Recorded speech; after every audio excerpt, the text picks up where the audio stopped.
But ಏನಕ್ಕೆ cancel ಮಾಡಿದ್ಯಾ ಅಂತ ಹೇಳ್ಬಿಟ್ಟು ಅದನ್ನ ತಿಳ್ಕೊಂಡು ಒಂದ್ ಸ್ವಲ್ಪ ಅರಿವು ಇಟ್ಕೊಂಡು ಅಲ್ಲದೆ ಆಕ್ಸಿಡೆಂಟ್ ಆಗಿದೆ ಅಂತ ಹೇಳ್ಬಿಟ್ಟು ಕಸ್ಟಮರ್ ಸಪೋರ್ಟ್ಗೆ ಹೇಳ್ಬಿಟ್ಟೆ ನಾನು ಆರ್ಡರ್ನ ಕ್ಯಾನ್ಸಲ್ ಮಾಡಿಸಿರೋದು. ಬಾಯಿಗೆ ನನ್ನ ಇಷ್ಟು ವರ್ಷ ಆಗೋಯ್ತಲ್ರಿ ಸ್ವಿಗ್ಗಿ. ಇಲ್ಲಿ ಆರ್ಡರ್ ಮಾಡೋರ್ ಹಸ್ವಿಗೆ ಮಾತ್ರ ಬೆಲೆ, ಡೆಲಿವರಿ ಕೊಡೋರ್ ಹಸ್ವಿಗೆ ಬೆಲೆನೇ ಇಲ್ಲ. ಹಲೋ ನಮಸ್ತೆ ಸ್ನೇಹಿತರೆ, ನಾನು ಗಜಾನಂದ್ ಮತ್ತೊಂದು ವಿಡಿಯೋಗೆ ನಿಮಗೆಲ್ಲ ಸ್ವಾಗತ. ನಾನು ಹಳೆ ವಿಡಿಯೋ ಒಂದು ಮಾಡಿದ್ದೆ, ಏನಂದರೆ ಸ್ವಿಗ್ಗಿದಲ್ಲಿ ಆಕ್ಸಿಡೆಂಟ್ ಆದರೆ ಏನು ಮಾಡಬೇಕು, ಆಕ್ಸಿಡೆಂಟ್ ಆದರೆ ಯಾವ ರೀತಿ ರೆಸ್ಪಾನ್ಸ್ನ ಮಾಡ್ತಾರೆ ಸ್ವಿಗ್ಗಿ ಟೀಮ್ ಅವರು ಅಂತ ಹೇಳ್ಬಿಟ್ಟು ಒಂದು ನಾನು ವಿಡಿಯೋನ ಮಾಡಿದ್ದೆ. ಅದೆಲ್ಲರೂ ನೀವು ನೋಡಿರ್ತೀರಾ, ನೋಡಿಲ್ಲ ಅಂದರೆ ಹೋಗ್ಬಿಟ್ಟು ನೋಡ್ಬನ್ನಿ, ಡಿಸ್ಕ್ರಿಪ್ಷನ್ಲಿ ಲಿಂಕ್ ಇದೆ, ಇವಾಗ ಕಾಣಿಸ್ತಾ ಇದೆಯಲ್ಲ ಇದೇ ವಿಡಿಯೋನ ಹೋಗ್ಬಿಟ್ಟು ನೋಡ್ಕೊಂಬನ್ನಿ. ಏನಂದರೆ ನನಗೆ ಆಕ್ಸಿಡೆಂಟ್ ಆಗಿದೆ ಅಂತ ಹೇಳ್ಬಿಟ್ಟು ಒಂದು ಟಿಕೆಟ್ನ ರೈಸ್ ಮಾಡ್ತೀನಿ. ಟಿಕೆಟ್ನ ರೈಸ್ ಮಾಡಿದಾಗ ಅವರು ನಿಮಗೆ ಕಾಲ್ ಮಾಡ್ತಾರೆ. ಕಾಲ್ ಮಾಡಿದಾಗ ಅವ್ರಿಗೆ ಎಕ್ಸ್ಪ್ಲೇನ್ ಮಾಡ್ತೀನಿ. ಎಕ್ಸ್ಪ್ಲೇನ್ ಮಾಡಿದಾಗ ಸ್ಟಾರ್ಟಿಂಗಲ್ಲಿ ಅವರು 5 ರಿಂದ 10 ನಿಮಿಷ ನನಗೆ ರೆಸ್ಪಾನ್ಸ್ ಮಾಡಲ್ಲ, ಎಮರ್ಜೆನ್ಸಿ ಅಂತ ಹೇಳ್ತಾರೆ. ಬಟ್ ಎಮರ್ಜೆನ್ಸಿ ಏನು ವರ್ಕ್ ಆಗಲ್ಲ. ಆ ವಿಡಿಯೋದಲ್ಲಿ ಎಲ್ಲ ಸಂಪೂರ್ಣವಾದ ಡೀಟೇಲ್ಸ್ ಇದೆ, ಅದರ ಮುಂದುವರೆದ ಭಾಗನೇ ಇದು. ಏನಪ್ಪ ಅಂತಂದರೆ ಅದಾಯಿತು, ಅದಾದ್ಮೇಲೆ ನನಗೆ ಮನೆ ಹೋಗ್ತೀನಿ, ಆರ್ಡರ್ ಕ್ಯಾನ್ಸಲ್ ಆಗುತ್ತೆ. ಕ್ಯಾನ್ಸಲ್ ಆದಮೇಲೆ ಮನೆ ಹೋಗ್ತೀನಿ. ಮನೆಗೆ ಹೋದು ಮಾರನೇ ದಿನ ನೋಡಿದ್ರೆ ನನಗೆ ಈ ರೀತಿ ಪೆನಾಲ್ಟಿ ಹಾಕಿದ್ದಾರೆ. ನೀವಾಗ ಏನು ನೋಡ್ತಾ ಇದ್ರಲ್ಲ, ಈ ರೀತಿ ನನಗೆ ಪೆನಾಲ್ಟಿ ಬಂದಿದೆ. ಏನಂದರೆ order after accepting order cancel ಅಂತ ಹೇಳ್ಬಿಟ್ಟು ಈ ರೀತಿ ನನಗೊಂದು ಪೆನಾಲ್ಟಿನ ಹಾಕಿದ್ದಾರೆ. ಪೆನಾಲ್ಟಿ ಹಾಕೋಕ್ಕೆ ಕಾರಣ ಏನಪ್ಪ ಅಂತಂದರೆ ಅವ್ರು ಹೇಳಿರ್ಬೋದು, ಏನಂದರೆ ಆರ್ಡರ್ನ ಕ್ಯಾನ್ಸಲ್ ಮಾಡಿದ್ಯಾ ಅಂತ. ಬಟ್ ಏನಕ್ಕೆ ಕ್ಯಾನ್ಸಲ್ ಮಾಡಿದ್ಯಾ ಅಂತ ಹೇಳ್ಬಿಟ್ಟು ಅದನ್ನು ತಿಳ್ಕೊಂಡು ಒಂದು ಸ್ವಲ್ಪ ಅರಿವು ಇಟ್ಕೊಂಡು ಆಮೇಲೆ ಆರ್ಡರ್ನ ಪೆನಾಲ್ಟಿನ ಹಾಕಬೇಕು. ಓಕೆ, ಈಗ ನಾನು ಸುಮ್ಮನೆ ಹೋಗ್ಬಿಟ್ಟು ಆರ್ಡರ್ನ ಕ್ಯಾನ್ಸಲ್ ಮಾಡಿಸಿದ್ರೆ ಅದೊಂದು, ನಾನಾಗೆ ಕ್ಯಾನ್ಸಲ್ ಮಾಡಿದ್ರೆ ಅದೊಂದು ಪ್ರಾಬ್ಲಮ್ಮು. ಇಲ್ಲ, ಕಸ್ಟಮರ್ಗೆ ಕೇರ್ಗೆ ಕಾಲ್ ಮಾಡಿಬಿಟ್ಟು ಅವ್ರ ಕಡೆ ಇನ್ಫಾರ್ಮೇಷನ್ನ ಶೇರ್ ಮಾಡಿ ಈ ರೀತಿ ಸ್ಕಿಡ್ ಆಗಿದೆ, ಗಾಡಿ ಬಿದ್ದೋಗಿದೆ, ಬಿದ್ದೋಗಾದ್ಮೇಲೆ ಆರ್ಡರು ಅಂದರೆ ಫುಡ್ ಡ್ಯಾಮೇಜ್ ಆಗಿದೆ, ಆಮೇಲೆ ನನಗೆ ಹೋಗೋಕ್ಕಾಗಲ್ಲ, ಅದಕ್ಕೋಸ್ಕರ ಆರ್ಡರ್ ಕ್ಯಾನ್ಸಲ್ ಮಾಡಿ ಅಂತ ಹೇಳ್ಬಿಟ್ಟು ಇಬ್ಬರ ಹತ್ರ ಮಾತಾಡಿದ್ದೀನಿ, ಕಸ್ಟಮರ್ ಸಪೋರ್ಟ್ ಹತ್ರ. ಅದಾದ್ಮೇಲೂ ನನಗೆ ಪೆನಾಲ್ಟಿ ಹಾಕಿದ್ದಾರೆ. ಆದರೆ ಓಕೆ, ಪೆನಾಲ್ಟಿ ಹಾಕಲಿ, ಡಿಸ್ಕಷನ್ ಆಗಬೇಕಲ್ಲ. ಈಗ ಪಾರ್ಟ್ನರ್ಗೆ ಒಂದ್ಸಲಿ ಕಾಲ್ ಮಾಡಿ ಏನಾಗಿದೆ ನಿಮಗೆ, ಓಕೆ, ಇಲ್ಲ ಅಂದರೆ ಫುಡ್ ನೀವೇ ಇಟ್ಕೊಂಡ್ರಾ, ಏನಾಯಿತು, ಈಗ ಫುಡ್ ಡ್ಯಾಮೇಜ್ ಆಯ್ತಾ ಅಂತ ಹೇಳ್ಬಿಟ್ಟು ಕೇಳ್ಬಿಟ್ಟು ಆಮೇಲೆ ಪೆನಾಲ್ಟಿ ಹಾಕಬೇಕಲ್ಲ. ಡೈರೆಕ್ಟು ಪೆನಾಲ್ಟಿ ಹಾಕಿದ್ದಾರೆ. ಓಕೆ, ಪೆನಾಲ್ಟಿ ಹಾಕಿದ್ರೆ ಓಕೆ, ಏನೋ ಹೆಚ್ಚು ಕಡಿಮೆ ಆಗಿರುತ್ತೆ, ಪೆನಾಲ್ಟಿ ಹಾಕಿರ್ತಾರೆ. ಅದಕ್ಕೆ ನಾನು ಟಿಕೆಟ್ನ ಮತ್ತೊಂದ್ಸಲಿ ಟಿಕೆಟ್ ರೈಸ್ ಮಾಡಿದೆ. ಪೆನಾಲ್ಟಿ ಆಗಿದೆ ಅಂತ ಹೇಳ್ಬಿಟ್ಟು ಟಿಕೆಟ್ ರೈಸ್ ಮಾಡಿದಾಗ ಅವ್ರ ಕಡೆಯಿಂದ 24 ಅವರ್ಸಲ್ಲಿ ನನಗೆ ಕಾಲ್ ಬರುತ್ತೆ ಅಂತ ಹೇಳಿದ್ರು. ನಾನು ಇವಾಗ ನೋಡ್ತಾ ಇದ್ರಲ್ಲ, 24 ಅವರ್ಸ್ ಒಳಗಡೆ ಕಾಲ್ ಬರುತ್ತೆ ಅಂತ ಹೇಳಿದ್ರು. ಬಟ್ ಕಾಲ್ ಬರಲಿಲ್ಲ. ಅಂದರೆ ನಮಗೆ ಅಂದರೆ 24 ಅವರ್ಸ್ವರೆಗೂ ನಾವು ವೇಟ್ ಮಾಡಬೇಕು ಕಾಲ್ ಸಲುವಾಗಿ. ಅದು ಅಲ್ಲದೆ ಅವ್ರು ಯಾವ ಟೈಮಲ್ಲಿ ಆ ಮೆಸೇಜ್ನ ನೋಡ್ತಾರೆ, ಅಂದರೆ ಆ ಚಾಟ್ನ ನೋಡ್ತಾರೆ, ಅವ್ರು ಏನು ರೆಸ್ಪಾನ್ಸ್ ಮಾಡ್ತಾರೆ ನಮ್ಗೇನು ಗೊತ್ತೇ ಆಗಲ್ಲ ಅದು. ಓಕೆ, ಆಮೇಲೆ ಒಂದಿನ ಬಿಟ್ಟು ನೋಡಿದ್ರೆ ಏನು ಅಂದರೆ ಟೆಕ್ನಿಕಲ್ ಇಶ್ಯೂಯಿಂದ ನಿಮಗೆ ಕಾಲ್ ಮಾಡೋಕ್ಕಾಗ್ತಾಯಿಲ್ಲ ಅಂತೇಳಿ. ನಿಮ್ಮ ಜನ್ಮಕ್ಕಿಷ್ಟು ಟೆಕ್ನಿಕಲ್ ಇಶ್ಯೂ ನಿಮ್ಮ ಆ್ಯಪ್ಗೂ ಒಂದೇ ಥರ ಬರುತ್ತಾ ಟೆಕ್ನಿಕಲ್ ಇಶ್ಯೂ? ನಿಮ್ಮ ಬಾಯಿಗೆ ನನ್ನ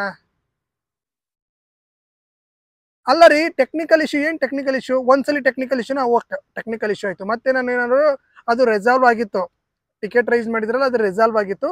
ಮತ್ತೆ ಏನು ಮಾಡಿದೆ, ಇನ್ನೊಂದ್ಸತಿ ರೀಓಪನ್ ಮಾಡಿದೆ ಟಿಕೆಟ್ನ. ರೀಓಪನ್ ಮಾಡಿದಾಗಲೂ ಅದೇ ರೀತಿ ಟೆಕ್ನಿಕಲ್ ಇಶ್ಯೂನೇ ಅಂತಲೇ ಬಂತು.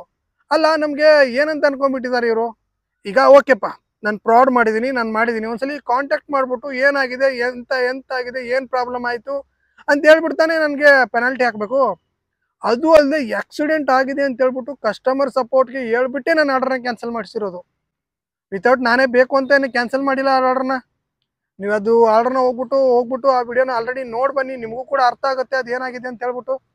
ಅದಕ್ಕೋಸ್ಕರ ತಿಳ್ಕೊಳ್ಳಿ ಏನಾಗ್ತಾಯಿದೆ ಅಂತ ಹೇಳ್ಬಿಟ್ಟು. ಇಷ್ಟು ವರ್ಷ ಆಗೋಯ್ತಲ್ರಿ ಸ್ವಿಗ್ಗಿ. ನಾನು ಈ ಸ್ವಿಗ್ಗಿ ಮೇಲೆ ಎಷ್ಟೊಂದು ಹೋಪ್ ಇಟ್ಟಿದ್ದೆ. ಸ್ವಿಗ್ಗಿ ಸಖತ್ತಾಗಿದೆ, ಸ್ವಿಗ್ಗಿಯಲ್ಲಿ ಅರ್ನಿಂಗ್ಸ್ ಚೆನ್ನಾಗಿ ಆಗುತ್ತೆ, ಅದೇ ರೀತಿ ಸ್ವಿಗ್ಗಿಯಲ್ಲಿ ಏನಂದರೆ ಟೈಮ್ ಟು ಟೈಮ್ ಪೇಮೆಂಟ್ ಆಗುತ್ತೆ, ಯಾವುದೇ ರೀತಿ ಪ್ರಾಬ್ಲಮ್ ಇಲ್ಲ ಸ್ವಿಗ್ಗಿಯಲ್ಲಿ ಅಂತ ಹೇಳ್ಬಿಟ್ಟು ನಾನು ಅಂದ್ಕೊಂಡಿದ್ದೆ. ಇಷ್ಟು ವರ್ಸ್ಟ್ ಆಗಿಬಿಟ್ಟಿದೆ ಇತ್ತೀಚೆಗೆ ಸ್ವಿಗ್ಗಿ ಅಂದರೆ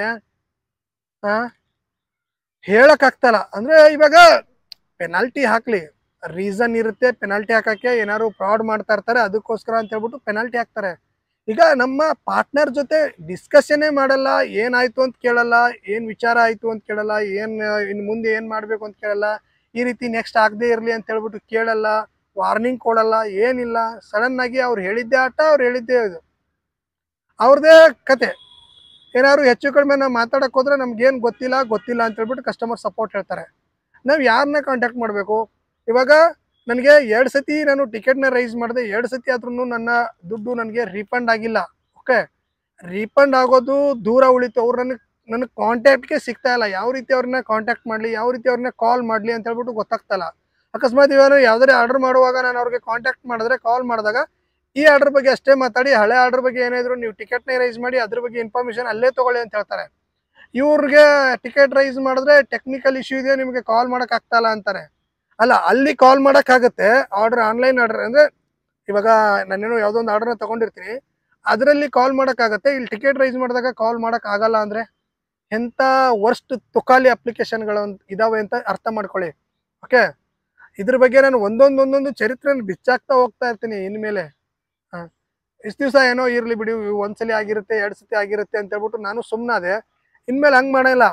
ಎಲ್ಲಾನು ಇವ್ರ ಪ್ರಾಬ್ಲಮ್ಗಳು ಏನೇನಿದಾವೆ, ಇವ್ರು ಯಾವ ರೀತಿ ಪಾರ್ಟ್ನರ್ ಜೊತೆ ಆಟ ಆಡ್ತಾ ಇದ್ದಾರೆ ಅಂತ ಹೇಳ್ಬಿಟ್ಟು ಒಂದೊಂದಾಗೆ ಬಿಚ್ಚಿಡ್ತೀನಿ. ಓಕೆ, ಈ ವಿಡಿಯೋ ಬಗ್ಗೆ ನಿಮಗೆ ಅನಿಸಿಕೆ ಅಭಿಪ್ರಾಯನ ಕಮೆಂಟ್ ಮಾಡಿ ತಿಳಿಸಿ. ಏನಂದ್ರೆ ನನಗೆ ಎಮರ್ಜೆನ್ಸಿ ಆಗಿತ್ತು, ಆಕ್ಸಿಡೆಂಟ್ ಆಗಿತ್ತು, ಗಾಡಿ ಸ್ಕಿಡ್ ಆಗಿ ಬಿದ್ದಿತ್ತು ಅಂತ ಹೇಳ್ಬಿಟ್ಟು ನಾನು ಒಂದು ಟಿಕೆಟ್ನ ರೈಸ್ ಮಾಡ್ತೀನಿ. ಟಿಕೆಟ್ಗೆ ರೆಸ್ಪಾನ್ಸ್ ಮಾಡ್ತಾರೆ, ಬಟ್ ಆರ್ಡರ್ನ ಕ್ಯಾನ್ಸಲ್ ಮಾಡಿಕೊಡ್ತಾರೆ. ಬಟ್ ಅವ್ರ ಕಡೆಯಿಂದ ಯಾವುದೇ ರೀತಿ ಪಾರ್ಟ್ನರ್ಗೆ ನಿಮ್ಗೆ ಏನಾಯ್ತು, ಕಾಲ್ ಗೇಟ್ ಆಯ್ತಾ, ಎಲ್ಲರೂ ಹಾಸ್ಪಿಟಲ್ಗೆ ಹೋದ್ರ, ತೋರ್ಸ್ಕೊಂಬಂದ್ರ ಅಂತ ಹೇಳ್ಬಿಟ್ಟು ಯಾವುದೇ ರೀತಿ ಕೇರ್ ಅಂತೂ ಮಾಡಲ್ಲ. ನಿಮ್ಮ ಜೀವ ನಿಮ್ಮ ಕೈಯಲ್ಲಿ ಅಂತ ಹೇಳ್ಬಿಟ್ಟು ಆ ರೀತಿ ಮಾಡ್ತಾ ಇದ್ದಾರೆ. ಅದು ಅಲ್ಲದೆ ಟಿಕೆಟ್ ರೈಸ್ ಮಾಡಿದಾಗ ಪೆನಾಲ್ಟಿ ಬೇರೆ ಹಾಕ್ತಾರೆ. ಆಕ್ಸಿಡೆಂಟ್ ಆಗಿದೆ ಅಂತ ಹೇಳ್ಬಿಟ್ಟು ಆರ್ಡರ್ ಕ್ಯಾನ್ಸಲ್ ಮಾಡಿದ್ರೆ ಪೆನಾಲ್ಟಿ ಹಾಕ್ತಾರೆ. ಅಂದ್ರೆ ನಿಮ್ಮ ಆ್ಯಪ್ಗೊಂದು ಏನು ಸಿಕ್ಕಾಕ್ಸ್ಬೇಕೋ ಗೊತ್ತಿಲ್ಲ. ಸಾಕು, ಇಷ್ಟೇ. ನಿಮ್ಮ ಅನಿಸಿಕೆ ಅಭಿಪ್ರಾಯನ ತಿಳಿಸಿ. ನೋಡೋಣ, ಮತ್ತೆ ಮುಂದಿನ ಸಿಗ್ತೀನಿ. ಥ್ಯಾಂಕ್ ಯು, ಬಾಯ್. ಇಲ್ಲಿ ಆರ್ಡರ್ ಮಾಡೋರ್ ಹಸ್ವಿಗೆ ಮಾತ್ರ ಬೆಲೆ, ಡೆಲಿವರಿ ಕೊಡೋರ್ ಹಸ್ವಿಗೆ ಬೆಲೆನೇ ಇಲ್ಲ.